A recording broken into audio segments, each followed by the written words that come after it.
Hello दोस्तों, नमस्कार। कैसे हैं आप सभी? आशा है बहुत अच्छे होंगे। हम अपनी और आगे की एक वीडियो में उपस्थित हुए हैं जिसमें मैं आपको समझाने जा रहा हूं क्लास 10th में आने वाले ऑब्जेक्टिव क्वेश्चन, जिसमें हम अभी तक लेसन 3 तक के कवर कर चुके हैं। यदि आपने पुरानी वीडियो नहीं देखी उनको जरूर देख लें। पहले पार्ट में मैंने आपको लेसन 1, लेसन 2 के में आने वाले ऑब्जेक्टिव क्वेश्चन समझाए थे। आप सभी जानते हैं 5 नंबर के ऑब्जेक्टिव क्वेश्चन आने हैं, तो वो ऑब्जेक्टिव क्वेश्चन मैं आपको कवर करवा रहा हूं अपनी इन वीडियो में। तो आज हम 4th लेसन में चर्चा करेंगे अपने तीसरे पार्ट में। इस चैप्टर में हम आपको 4th लेसन के क्वेश्चन आंसर समझाने वाले हैं। तो बिना देरी किए हुए चलते हैं हम अपने वीडियो में। तो पहला क्वेश्चन देखते हैं। पहला 4th लेसन का नाम क्या है दोस्तों? फ्रॉम द डायरी ऑफ एने फ्रैंक। पहला क्वेश्चन है, एनेस बेस्ट फ्रेंड वाज। एने का बेस्ट फ्रेंड कौन है? दोस्तों याद है, आपने पढ़ा था, हर फादर, उसके पापा हैं बेस्ट फ्रेंड, या हर ग्रैंड मदर, या हर डायरी, या हर टीचर। तो आप सभी जानते हैं इसका आंसर क्या होने वाला है, हर डायरी। तो उसकी डायरी ही उसका क्या था, बेस्ट फ्रेंड था। आगे बढ़ते, वो अपनी दादी से प्यार जरूर करती थी, लेकिन उसने फ्रेंड किसको बोला है, अपनी डायरी को। नेक्स्ट क्वेश्चन में चलते हैं दोस्तों। दूसरा क्वेश्चन देखते हैं हम दूसरे क्वेश्चन को। ये रहा आपका दूसरा क्वेश्चन, ये रहा। तो पढ़ते हैं, पहले क्वेश्चन पढ़ लेते हैं। Which of these name did Anne give to her diary? एने ने अपनी डायरी को क्या नाम दिया था? कौन सा नाम दिया था? Which of these name, इनमें से क्या दिया था? किटी बोला था, बिटी बोला था, किटन बोला था, मिटन बोला था। दोस्तों ये तो बनावटी है, उसने कहा था किटन। क्या बोला था दोस्तों? किटन। आगे बढ़ते हैं, इसका ए ऑप्शन होने वाला है। आगे बढ़ते हैं हम तीसरे क्वेश्चन में। ये रहा आपका तीसरा question. Which of these assigned an essay on the subject चटर बॉक्स। अब चटर बॉक्स मीन्स मैंने बताया था आपको बातूनी होता है, assigned माने होता है देना। तो किसने दिया एने को ये ऐसे लिखने को, चटर बॉक्स ऐसे लिखने को किसने दिया? ये आपका प्रश्न है। मिस्टर किशिंग ने दिया है, मिस मार्गोट फ्रैंक, या मिस्टर ओटो फ्रैंक, या मिसिस क्यूप्रस तो उनकी प्रिंसिपल थी शायद। मिस्टर किशिंग कौन थे? उनके टीचर, तो और वो भी मैथ्स टीचर। तो उन्हीं ने इनको ये चटर बॉक्स ऐसे लिखने को दिया था, मिस्टर किसिंग ने। बढ़ते हैं हम और आगे अपने 4th नंबर क्वेश्चन में। दोस्तों आपको ये वीडियो कैसी लगती है आप कमेंट बॉक्स पर बताया जरूर करें। Anne decided to write a diary because. Anne ने डायरी लिखने का डिसाइड किया, क्यों?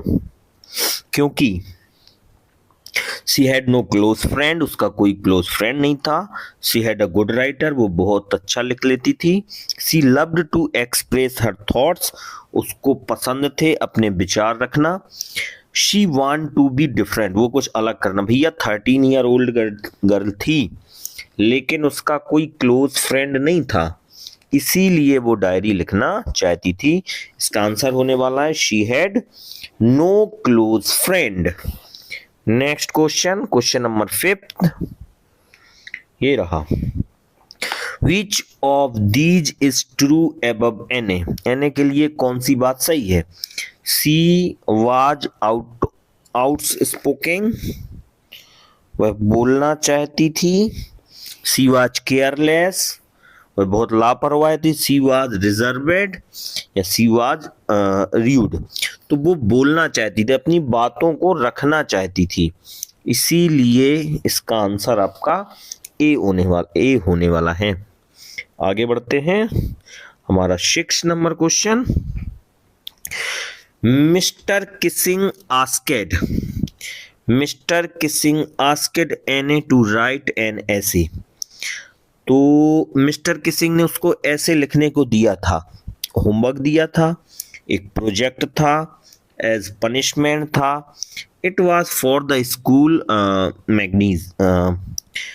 मैगजीन। तो दोस्तों उसको पनिशमेंट के रूप में ऐसे लिखने को दिया गया था, आप सभी जानते हैं। वो बहुत बातूनी थी और उसी सब्जेक्ट पे उन्होंने क्या दे दिया था, ऐसे लिखने को। बढ़ते हैं हम अपने अगले क्वेश्चन में। ये रहा आपका 8 number.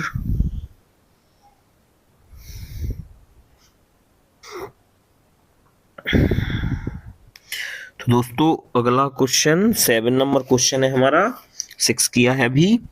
Who was mister Keesing? Mister Keesing कौन है? हर टीचर है, हर काउंसलर है, हर प्रिंसिपल है, या it is for the school? तो ये दोस्तों क्या है, वो आपके नहीं, एन ए के टीचर है मिस्टर किसिंग। बढ़ते हैं आगे। ये रहा 8 number question. Which of these best describe mister Keesing? Mister Keesing क्या बात बताना चाहते थे? तो इसमें से दोस्तों ये आंसर आपका होने वाला है कि वो स्ट्रिक्ट थे और साथ में इनोवेशन होता है कोई नई चीज का आविष्कार, तो कोई नई चीज बताने वाले थे उसको, इसीलिए वो पनिशमेंट का स्ट्रिक्ट थे, इसीलिए उन्होंने वो ऐसे दिया था, और साथ में कुछ नया उससे चाहते थे, नया कि वो कुछ लिख के लाए। क्या लिख के लाएगी, ऐसा कुछ। बढ़ते हैं आगे। 9 number question. When Anne Frank decide to write a diary? जब एने ने डायरी लिखने के बारे में सोचा, शी वाज स्कूल गर्ल, कितने साल की थी वो? तो वो थी 13 साल की, 13 ईयर ओल्ड। अब हम बढ़ते हैं अपने आगे दोस्तों पोयम होगी, तो हम पोयम को कवर करेंगे, और पोयम का नाम है हमारी अमांडा। अगली पोयम कौन सी है? अमांडा। बढ़ते हैं हम इसमें।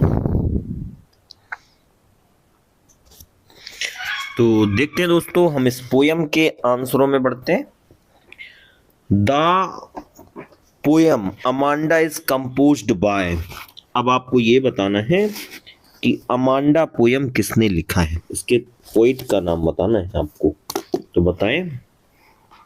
रॉबर्ट फ्रॉस्ट नहीं, और जॉन्स बेरीमैन नहीं, और रॉबिन क्लेन, ये हैं इसके पोइट, रॉबिन क्लेन।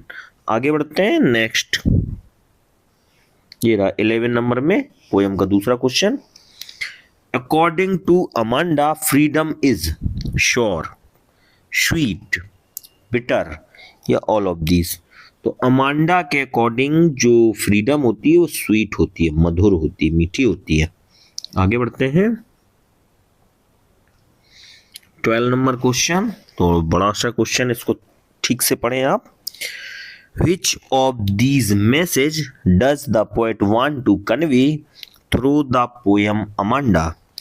कौन सा मैसेज है जो कवि देना चाहता है अमांडा पोयम के थ्रू? चिल्ड्रेन नीड इंस्ट्रक्शन, कि बच्चों को निर्देशों की जरूरत होती है। Children should be given freedom, बच्चों को कुछ स्वतंत्रता देनी चाहिए। चिल्ड्रेन मस्ट बी डिसिप्लिन्ड, बच्चे बहुत ही इनडिसिप्लिन होते हैं, या बच्चों को डिसिप्लिन में रखना चाहिए, सॉरी ये होगा। तो नहीं भैया, इससे हमें इस पोयम से कवि ये समझाना चाहता है कि बच्चों को हमें कुछ फ्रीडम देनी चाहिए, ज़्यादा ही नहीं उनके पीछे पड़ना चाहिए। Children should be given freedom. Next, the poem Amanda is about teacher physiology, या पेरेंट्स फिजियोलॉजी, या चाइल्ड फिजियोलॉजी? तो सभी को पता है एक बच्चे के बारे में है, चाइल्ड फिजियोलॉजी है, एक बच्चे की मानसिकता बता रहा है वो। आगे बढ़ते हैं 14 नंबर क्वेश्चन। ये रहा, Amanda want to an orphan. Amanda orphan होना चाहती थी, अनाथ होना चाहती थी। अमांडा की इच्छा है कि मैं अनाथ होती। क्यों होना चाहती थी? To feel the condition of an orphan, to enjoy the freedom that an orphan, वो एंजॉय करना फील महसूस करना चाहती थी कि कैसे बच्चे वो होते हैं, फ्री जो अनाथ होते हैं वो कैसे होते हैं, ऐसा कुछ नहीं है।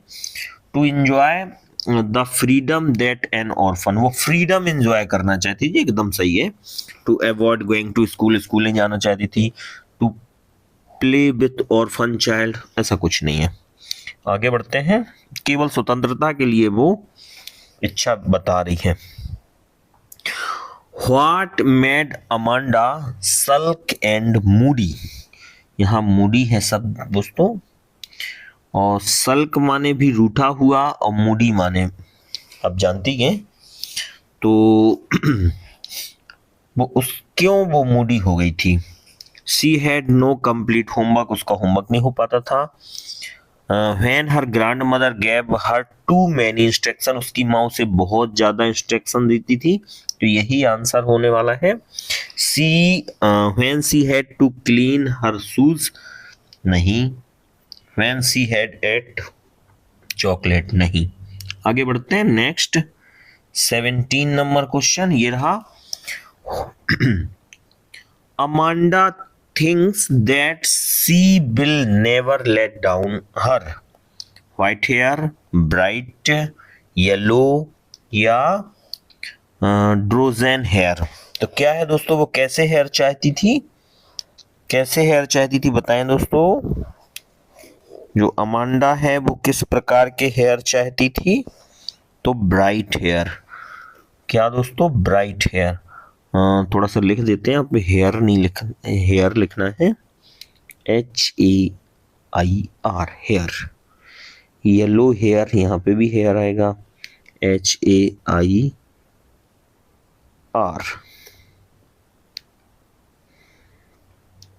नेक्स्ट क्वेश्चन प्लीज, अगला 17 नंबर देखें। What does Amanda imagine to be when she picture herself in a tower? वो क्या बनने इमेजिन करना चाहती थी कि वह क्या है? तो वो बनना चाहती थी रेप्यूंजल। ये इसकी स्टोरी आप सब बच्चे जानते होंगे। रेप्यूंजल होना चाहती थी, ठीक है। आगे बढ़ते हैं हम नेक्स्ट। अब दोस्तों नेक्स्ट चैप्टर के हैं हमारे पास ग्लिम्स ऑफ इंडिया। इसमें आपके 3 पार्ट हैं और तीनों पार्ट हमने कवर किए हैं। तो चलते हैं हम इन क्वेश्चनों की ओर भी बढ़ते हैं दोस्तों। हम 5वें लेसन में 4th लेसन के हम देख चुके हैं। 5वें लेसन वाले देखें, 5वें लेसन वाले क्वेश्चन देखते हैं हम। A baker from Goa. तो what are the bakers know as in Goa? What की स्पेलिंग बहुत अच्छी लिखी है, थोड़ा देख लेते हैं। तो क्या बोला जाता है गोवा में, किस नाम से जाना जाता है? आपको ये बताना है क्या बोला जाता है गोवा में बेकर्स को। तो पेडर या पुर्तगीज या पेकर या बेकर। तो दोस्तों क्या बोला जाता था? पेडर। क्या बोला जाता था? पेडर। पहला आंसर सही होगा। चलते हम अपने अगले क्वेश्चन में। ये रहा 5th का दूसरा। What did the children long for? बच्चों को क्या चाहिए है?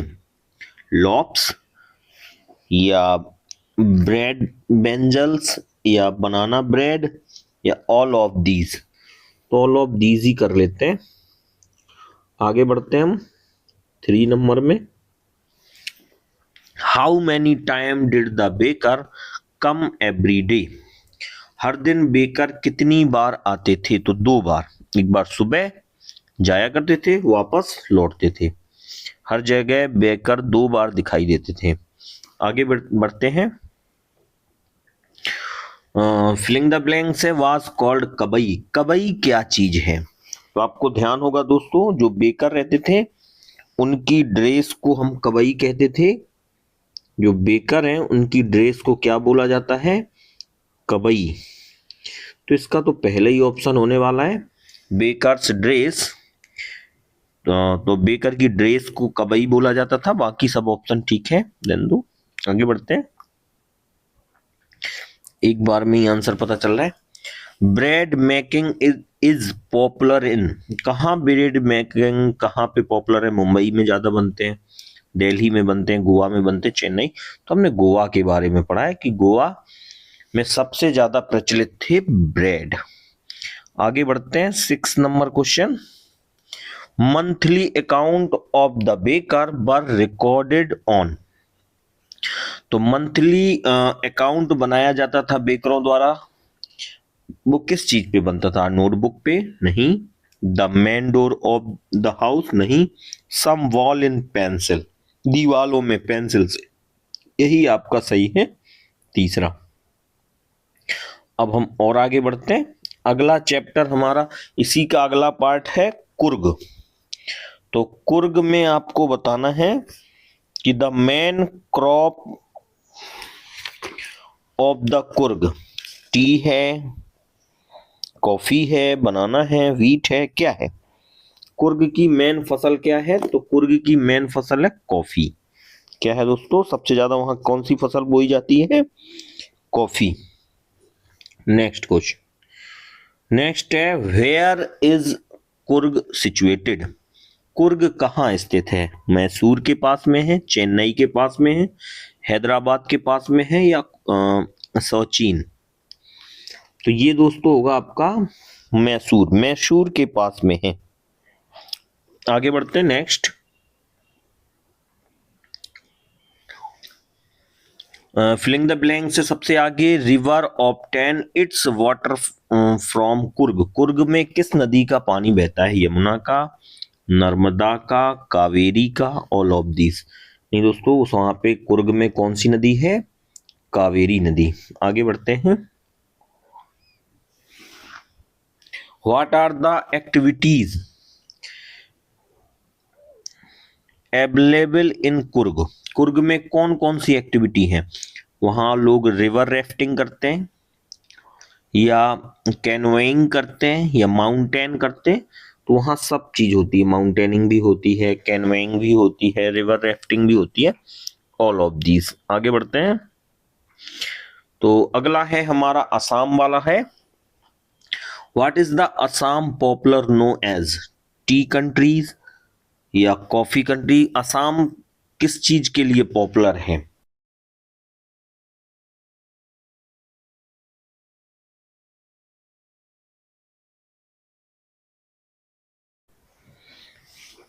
तो आगे बढ़ते हैं दोस्तों, हम अगले क्वेश्चन की ओर चलते हैं। पहला क्वेश्चन था कि असम में क्या चीज पॉपुलर है? तो वो है ट्री। टी कंट्रीज बोलते हैं।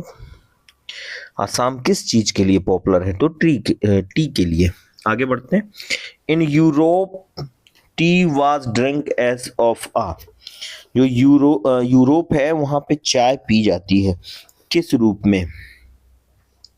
तो इसका आंसर है दोस्तों बेवरेज और देन मेडिसिन। शौक के लिए पी जाती है मेडिसिन से ज्यादा। आगे बढ़ते हैं। हमारे यहाँ भी ऐसे ही होता है। व्हाट वाज द डेखारियाबारी? डेखारियाबारी क्या है? आपको ये बताना है। तो डेखारियाबारी क्या है? तो ये है दोस्तों नेम ऑफ स्टेशन। क्या है दोस्तों? ये नेम ऑफ स्टेशन।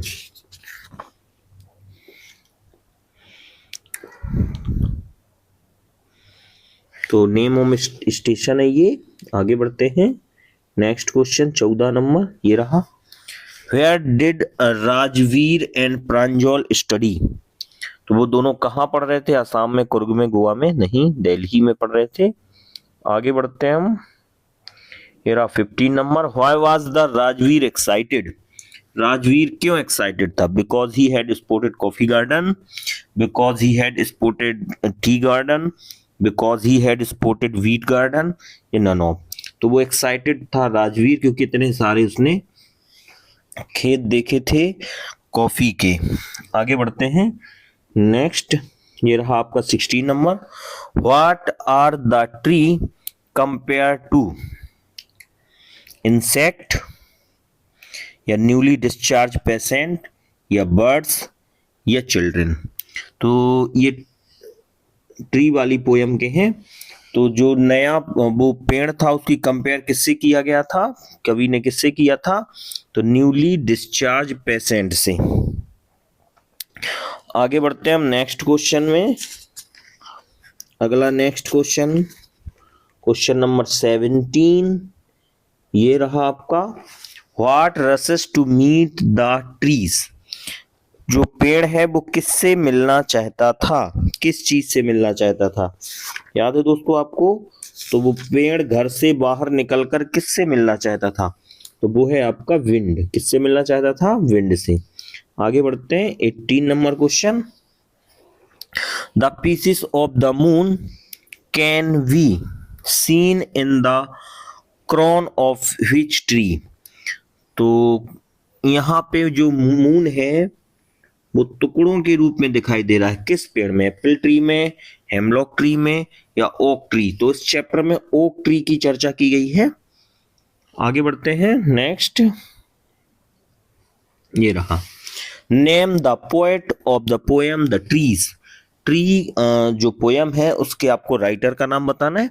इसमें से बताएं कौन सा आंसर सही रहेगा, क्या है। और बाकी के जो पोएट है आपको ढूंढना है वो किस पोयम के राइटर हैं। आप इसका आंसर है आपका एड्रियंस रिच। क्या है दोस्तों? एड्रियंस रिच। तो कैसा लगा आपको ये वीडियो, आप कमेंट बॉक्स पर जरूर बताएं। और हम संडे टू संडे ये वीडियो आपके लिए लेकर आते हैं। रेगुलर जो क्लासेस चल रही हैं हमारे यूट्यूब चैनल पे वो चल ही रही हैं, आप सभी जानते हैं। तो इस वीडियो को पूरा देखने के लिए सभी का धन्यवाद। अब मिलते हैं हम अपने अगले वीडियो में।